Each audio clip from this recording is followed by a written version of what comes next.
Okay, tape's on.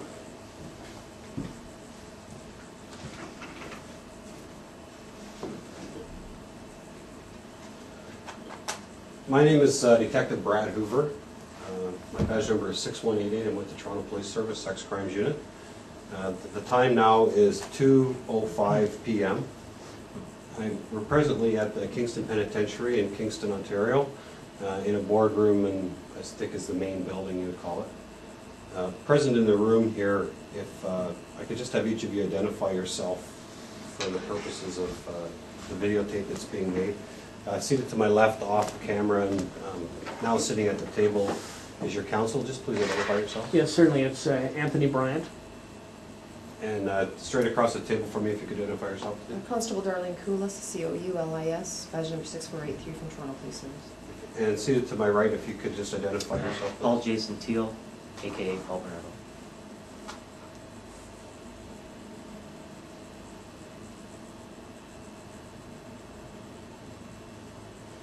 And again, my name is Brad Hoover, and today is June the 7th, 2007. Mr. Teal, the reason that we're here today is to speak to you in regards to a couple of matters. First of all, before we start, I just want you to make sure that you're aware that what we say is being videotaped here. Yeah. I'm just going to start this audio tape. I forgot to do that.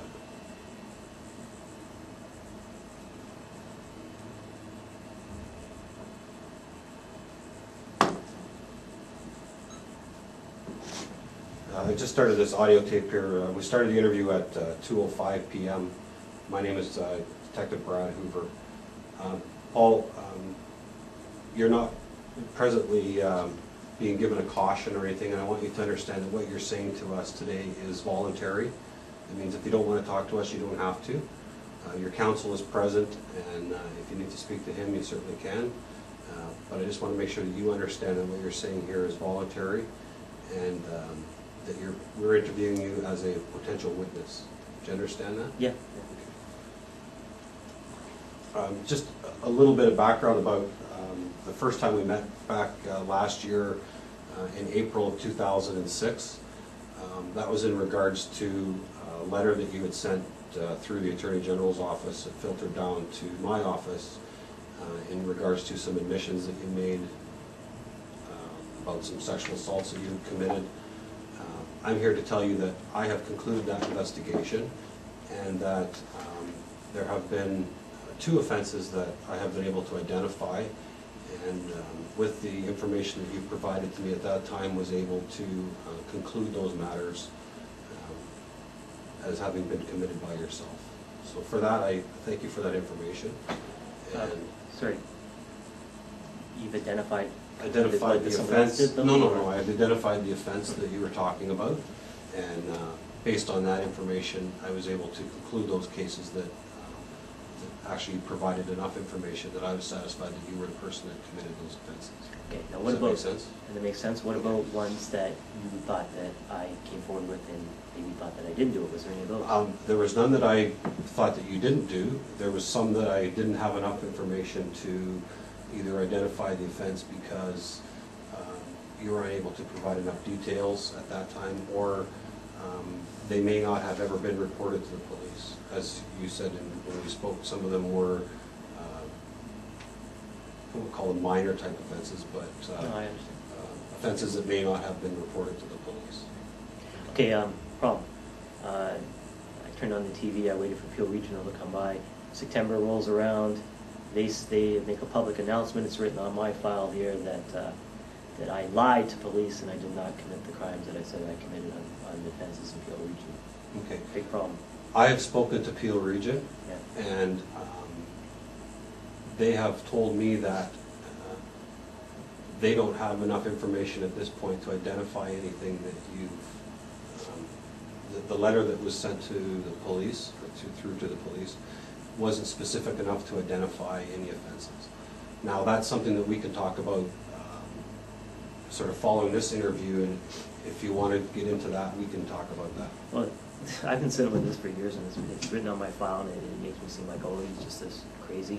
You guys love doing that. I'm this crazy psychopathic liar. Why was that statement issued? Why didn't they come in and talk to me if they didn't have enough information? We were waiting on that tape. You can play that tape back. I asked you guys, is Peel Regional going to come in? I sat there month after month after month. No one came. I turned on the TV in September. Peel, declared that Paul Bernardo was, this crazy liar to police. What's the fundamental problem here? Well, I know. I mean, I truth, can't- justice, the Canadian way, and no one comes in, and now you guys are saying that you didn't have enough information. Well, I can't answer for them specifically as to what they did or didn't do.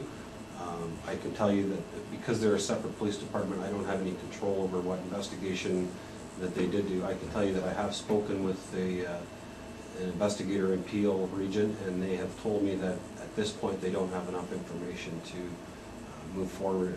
They haven't been able to identify any offense that was specifically talked about.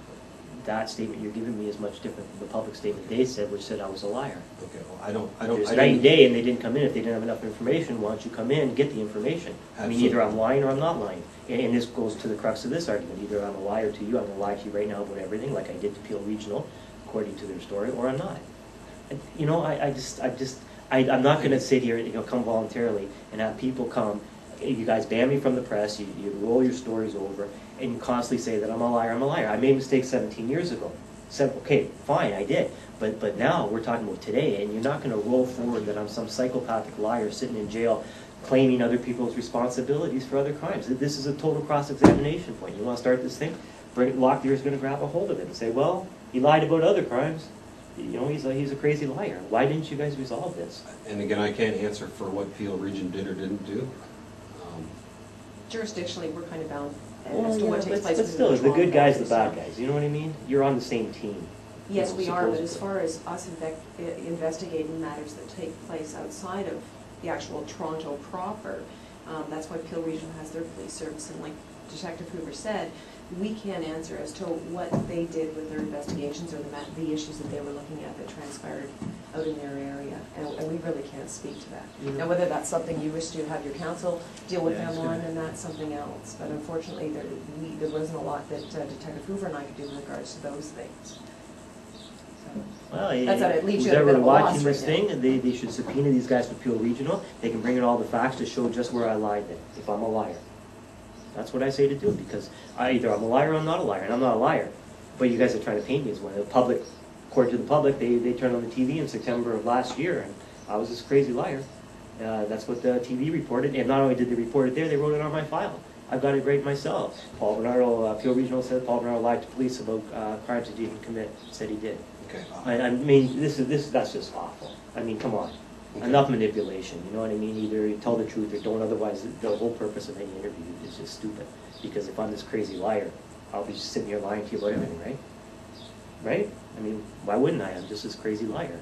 Okay. And again, I don't know exactly what was said by Peel Region, and I'm not here to answer to what they said. And it's either You know, one way or the it's others. one thing, I'm a human being, and to say that I'm a dangerous offender, gonna be raping and killing and all this stuff, it's fine. I mean, for publicity, get that, tough on crime, get that bad guy. But when you go to a certain point of line, it just, it affects me totally. I made mistakes a long time ago. But don't say that today about me, because then we're lying, and then we got a big problem, because I'm looking at you and you're the bad guys. Because I'm not doing anything wrong. I'm telling the truth, and you guys are walking around issuing statements that I lied here, I lied there. No? Okay. Well, again, those are statements that were issued by Detective Hoover or myself or. Yeah, I know, from but the it's police service, like I it's said. Attorney General who sent you guys down here. He's fighting the case. He's taking this ball bitch back, right? So it's really it's the same organization. Isn't it Attorney General? I see him on TV talking about it. But this is a separate matter from what those issues were. But it's still the last Attorney year. General's office. Yeah, it very may well be, but like I said, we can't speak to anything that Peel Regional does or statements that they release out to the media because they have things that they were looking at. It's the same thing. If I'm a liar, take the facts that they have. They can come down and talk to me. Any cross-examine, any defense lawyer can call them up and show me where I'm lying, because you're not going to find it. Maybe there's a minor mistake here and there. I think I had one thing about some driveway being where trees were, memory a little bit over time. But to say that is just ridiculous. Just like you guys didn't go, you guys polygraph Harlan, you asked her about it? Nobody from the Attorney General's went down there? Nobody cared? Again, it's the same, I know, but it's the same problem, because you're making me out to be a huge liar. and this is probably. Well, I don't have any doubt as to what you told us before. The facts that I could verify, I believe were true, and from what you told me, you haven't told me any lies yet, so I have no personal reason to believe that you're lying to me. Exactly. So, again. Exactly, so, but was different story than I've got on my file, and And it's again, I don't know what's in your happened file since last time we met. because I'm not privy to that information or what's there or what's not there. I'm just telling you from my perspective and from an investigative perspective into what I've looked into, to what admissions you made back in April last year to me, I'm satisfied. I've done what I can do as far as the investigation. If you'd like to provide me with more information about the specific occurrences that occurred in Peel region, then we can talk about that after the focus of what we're here for today. And that's up But to it is you. part of the focus. Well, it You know, is. It is. It is and it isn't. I mean, I think it is. obviously, directly, we're here today to deal with the Balkovich matter that you're aware of. But dealing with me, and it comes down to credibility. Well, it comes down to credibility. Absolutely it does, and that's what we're here to talk about today. And so let's deal with that, and then we can deal with the other stuff afterwards. Is that okay? Well, yeah, go ahead, I'm just making my point on it, because it's gonna have to be addressed sometime. Absolutely it will be. And it should have been. We dealt with that a year and a bit ago, so, Yeah, well, not quite a year, actually. a little over a year Sorry. ago. I have some questions that were given to me to ask you in relation to the Balkovich matter, Robert Balkovich matter. Before we do that, I just want to say, you understand obviously the importance of telling the truth and the consequences potentially of someone who lies to the police and not telling the truth. I think we just covered that. Actually, I was referring, you guys tell the truth. Right. Okay, so we're aware of that. And in this matter, I believe that you've had some conversation with your counsel in regards to it. And there has been some discussion about polygraph testing in this matter. Is that true or not true? Do you recall that? Well, you're opening up cans of worms No, everywhere. I'm just asking you a specific question. You know, that goes back to, you guys polygraphed everyone with the Camaro, you didn't polygraph Carla, and in 2 years since, have you guys gone down there and asked her? Have you settled the matter with it? Because you could say I lied or whatever on polygraph, but have you asked her? Because it comes down to a lot of that issue, Okay. you know? I mean, have you asked let- her? let Has me- the Attorney let me- General gone down there? Okay, I don't know. Let me tell you a little bit. My involvement with this overall investigation of the Balkovich is very limited. The only knowledge that I have is as to what investigation has been done or hasn't been done is specifically what's related to the conversations I've had about this interview here today. Right. Okay. What other witnesses there are, I don't know. Okay, in What answer other to, persons in there answer are. to your question, I don't want to go off on tangents, but all these issues are relevant. I know you think they aren't, but they are.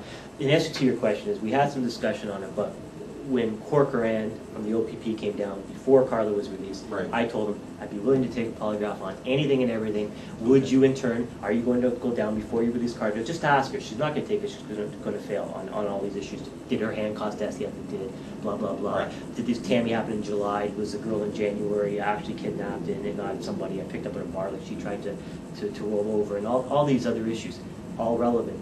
And so, and then I addressed it to you guys when you came back again. Last year, I said, yeah, I'll take a polygraph on anything because I'm not telling a lie on the thing. Again, I asked the question, have you guys gone down or, I know Carla's free now, I'm not in the business of putting her in jail, it's not my thing. But my point was, did you ask her the question, just so we get the story straight? I mean, if she refuses, well, there's a reason why she's refusing. And again, you guys couldn't provide the answer, and now, almost a year later, again, you don't provide the answer. So, I mean, I don't know what you're asking me. You're asking me to take a polygraph when you aren't willing to ask her? Well, again, my part of this investigation is limited to what we're saying here today. So the details of all of what other witnesses may or may not have been asked or done, I don't know. And as a potential witness, I'm not allowed to tell you what other people have done. So that I have to sort of be careful about the way that it's answered, or even what you think my answer might be. Yeah, no, I just wanted for the record that I gave you good information, which you guys could have, independent of me, could have verified my story or not. Right. And whether you guys do or do not is your business. Like I said, I'm not a prosecutor, I'm not here to point the finger at anyone, but I showed you where to go. So if you guys don't do that, it's your business. But you know, to me, it's like, if you didn't, why didn't you? If you want to know the truth about things. Right. So, I understand that, and I understand what you're saying, so, what we're here to talk about today, obviously know that this statement may be used in court, or may be presented to court as a voluntary statement. yeah. Okay, a polygraph obviously is not something that's court admissible, and I'm not sure if you're aware of that or not, Yeah, but it's not used in court, okay.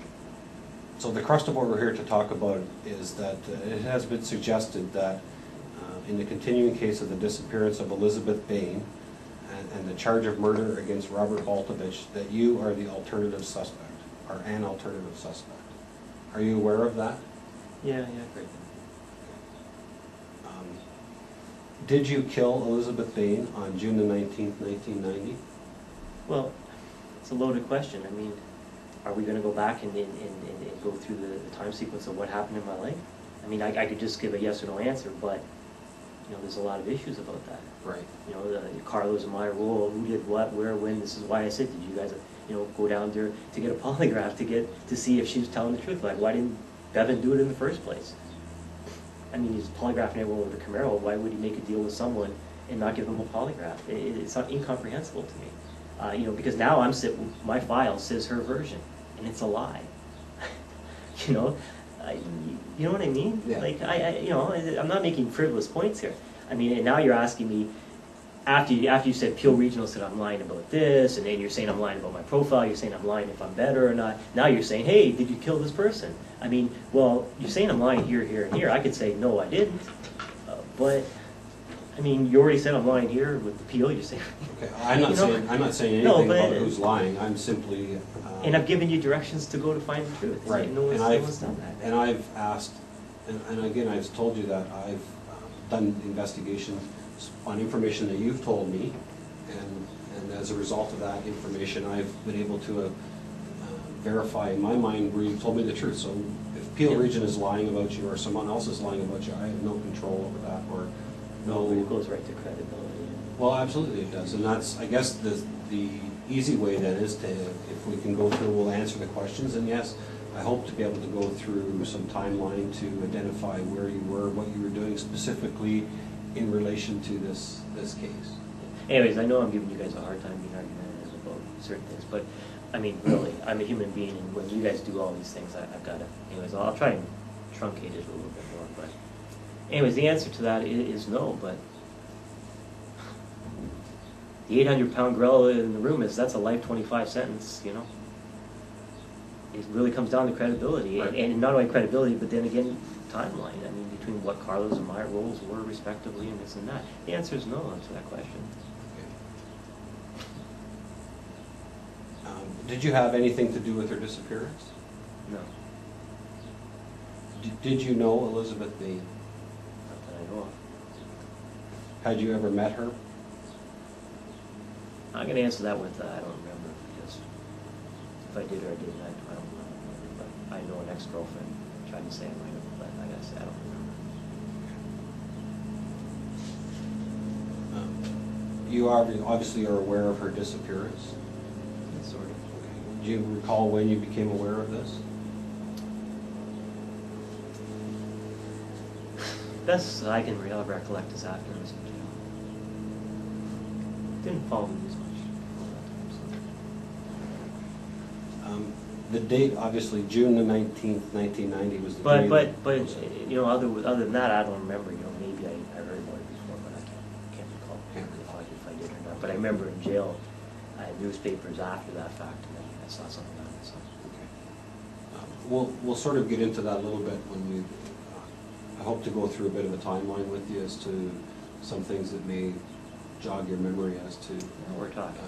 back in that time. I mean, if you asked me what I was doing 3 weeks ago on Tuesday, I probably couldn't tell you unless you put some reference to it. So we'll hopefully be able to do that. And again, obviously, June the 19th, 1990, do you know what you were doing that day? I have no recollection. I have a document here in front of me that references some points in time around the June of 1990 period from police investigation. This is what indicates you may have been involved with, or may have, certain things that you may have done. And I'd like to go through a couple of them that sort of assist you in remembering what you were doing back in 1990. The first part of June 1990, actually June the 1st, Carla had a doctor's appointment where she was complaining of pains in her right side. Perhaps she had something to do with a rabies shot. Does that ring any bells? None at all. In the first part of June, you had a Nissan 240 SX, is that correct? Yeah. You were making several trips into the United States, June 2nd, June 3rd, June 10th, June 16th. I think at that point you were involved with cigarette smuggling and things like that, from what I recall. Someone said no? No, that wouldn't be, no, that wasn't until after we moved out, so. Okay. So, making several trips to the States within a couple of days, is that something? When we started the relationship, we were going over all the time, so, just for personal reasons. Okay. On June the 16th, you shopped at Rough Hewen. That's in the Niagara Falls, United States. Does that store sound familiar to you? Yeah, it sounds familiar. I have no idea if those are the dates, but Okay. you got a receipt for I it. think there must be a receipt there. And again, I don't have all the details, I'm just going by what's on this sheet of paper. A black expandable binder, is that?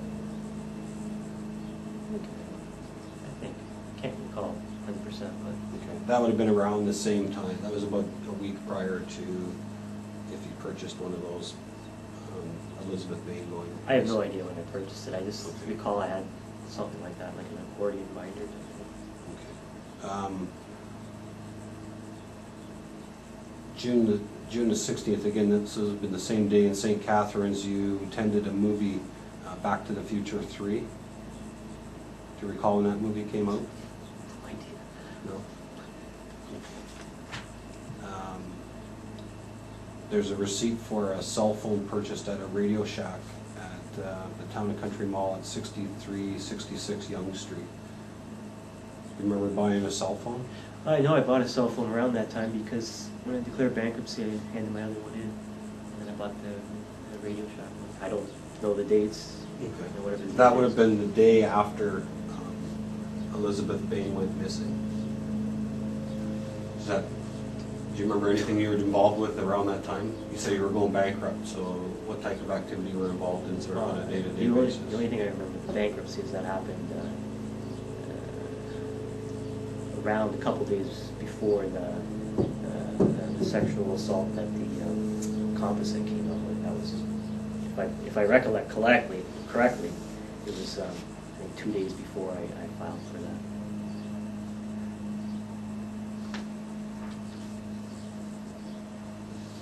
But I couldn't even tell you that date. I just know it was sometime in. What date did you say that was? June June the 16th of 1990. When was that sexual assault? The one with the composite? Was it 24th, 20th? What date did you guys have?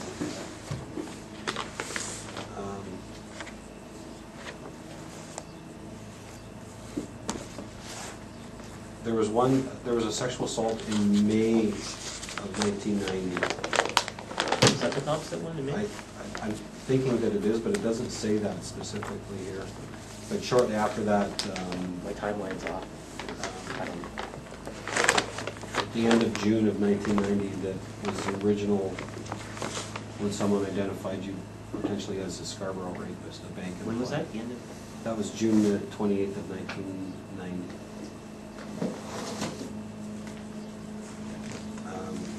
Lori Homolka's 19th birthday was June the 22nd, 1990. Do you recall her 19th birthday? No. I know it was around that time, but I don't specifically recall that birthday. The only reason that one may be significant is she was obviously then a legal drinking agent, perhaps. Did I mean anything for you? Way before that.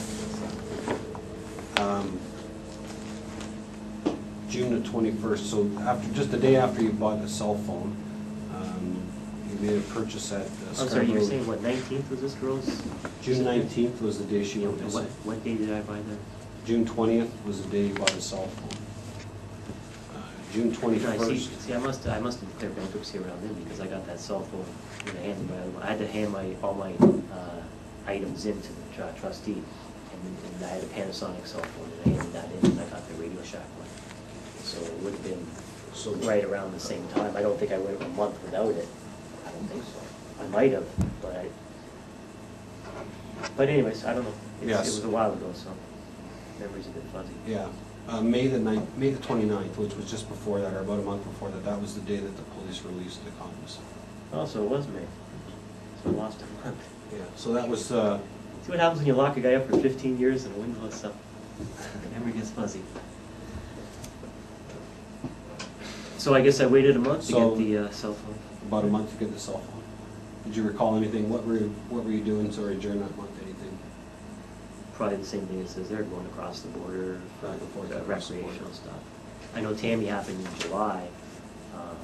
That was, I think, the third week in July for the first time. But this was back a few weeks before that. Okay. Yeah, you're right, it was big last. That's correct.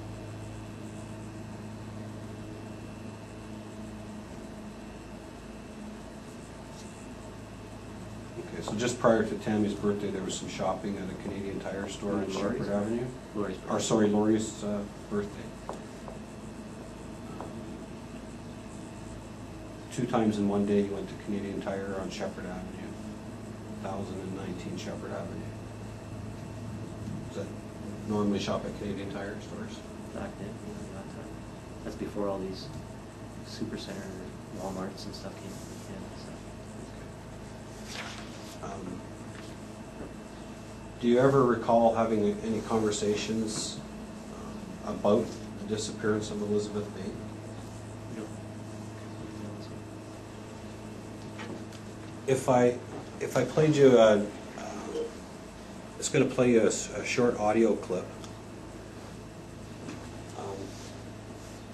It's a conversation that you had, or a conversation between Tony Ward, who was an investigator with the Toronto Police, and Carla Homolka.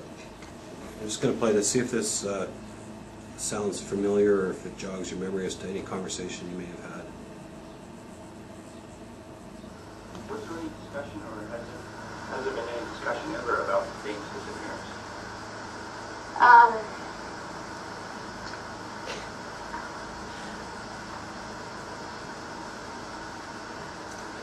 I think the only thing that he ever said about her was that her boyfriend did it, or something like that.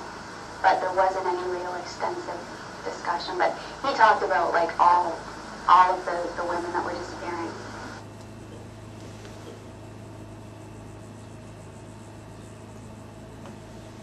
And again, that was a conversation between investigator Tony Moore with the Toronto Police Service and Carla Homolka.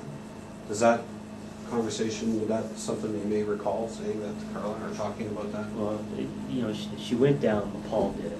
Catchphrase was the trial, Paul did it. It was Paul. And she's continuing right there. She's going, you know, with the fact of the matter is I didn't pay attention to anything. I didn't watch the news back then. I was too busy doing other things. I didn't pay attention. Like the profile is a serial killer, pays attention to all the news media. This is narcissistic personality, blah blah blah, and all that crap. I don't know anything about this case now. I don't know if this guy did it. I don't really even care. I'm not a prosecutor, you know, do the right thing for society, blah, blah, blah. I don't know if he did it. I don't have the facts to it from those if he did it. And I certainly didn't know back then. So to say that, for me to make, she's alleging that I made a statement, the boyfriend did it. Well, you know, some cases I have followed because I am in jail and I have nothing else to do but watch TV. But I weigh the facts, you know, I take, you know, like, did OJ do it, for example? You know, Right. you weigh the facts about, you know, whether he did or not, he got off, so, I mean, that's a lot. But I would have had to weigh the facts. I don't know the facts in the circumstances, so there's no way I can make a statement such as that. How could I say he did it if I don't know the facts of the case? So, no, she's incorrect in her statement. And it may depend on when that conversation took place with, between between her and the investigator. Well, Ward, wasn't he back when the deal was made, you know? And that was Ward, if I remember reading the transcripts, that was a name from day one. When she signed her little 12-year deal, no polygraph required. Hey, I'm giving you the truth there. You guys can prove me wrong. Go down there, ask her. You'll get a no. I keep telling you, no one does it. But I don't know why. But you know, so that sounds like a conversation. But that's what you do. You want to blame it all on the other person. You know, you're going to paint that scenario. You know, like a psychopath scenario. Do you know Robert Balkovich? Just seen him on, the odd time flashed on TV or whatever. Like I said, I purposely avoided this case. Right. I don't like this shit in my mind, you know what I mean? You know, anything to do, you know, unfortunately when Carla came out, I watched and tried to discern truth, fact between fiction a couple of years ago. But otherwise, you know, I don't like to get into these things. I've had 100 lifetimes full of this stuff, you know, so, and I don't want my mind poisoned with this and this and this. So in this case, I avoid it as much as possible. But I have seen his, you know, his face on TV. Right. Anything else you would like to tell us about this investigation?